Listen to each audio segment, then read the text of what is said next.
Ontario ਦੀ ਸਿਹਤ ਮੰਤਰੀ Christine ਈਲਿਟ ਨੇ ਕਿਹਾ ਹੈ ਕਿ ਭਾਵੇਂ ਕਰੋਨਾ ਵੈਕਸੀਨ ਦੀਆਂ ਤਿਆਰੀਆਂ ਮੁਕੰਮਲ ਨੇ ਪਰ ਪ੍ਰੋਵਿੰਸ ਅੰਦਰ ਕਰੋਨਾ ਕੇਸਾਂ ਵਿੱਚ ਵਾਧਾ ਲਗਾਤਾਰ ਦਰਜ ਕੀਤਾ ਜਾ ਰਿਹਾ ਹੈ।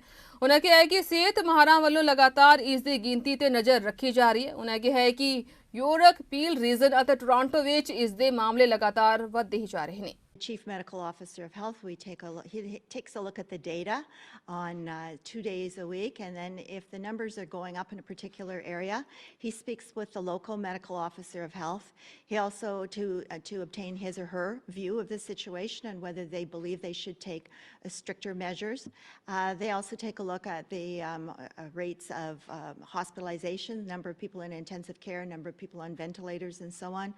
I know in certain parts of the province, in York Region, for example, the hospitals indicated that they were at the tipping point. So there's a number of factors that have to be considered, and that is why in this situation, York was recommended to go into lockdown. Hamilton, of course, is not there. Follow up? Would the restrictive measures on top of the red zone measures that the Chief Medical Officer of Health in Hamilton put in have had anything to do with this decision today? It's all taken into consideration, but ultimately what Dr. Williams has to look at in consultation with the local medical officer of health is to understand what the level of community transmission is. And then, of course, he will speak to the local medical officer of health about any specific knowledge that he or she has about their local area, where the transmission is happening from. And if there's more specific measures that need to be taken, then that officer, that medical officer of health is free to do that because they know their area best. In actual fact, most of the areas are already in lockdown, with one exception, Durham region, and Halton. But it is really important because we have people who are very, very ill in hospitals right now with COVID.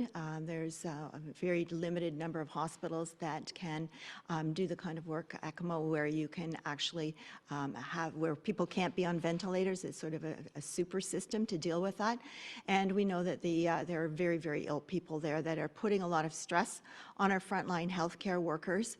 And that's why we need to preserve as much capacity as we can, because we're also trying to conduct the procedures and surgeries that were postponed during wave 1. And they simply can't be postponed again because there are many people that need life-saving cancer or cardiac surgeries as well. So we have to move forward with this. That's why we have to take the steps that we're taking now.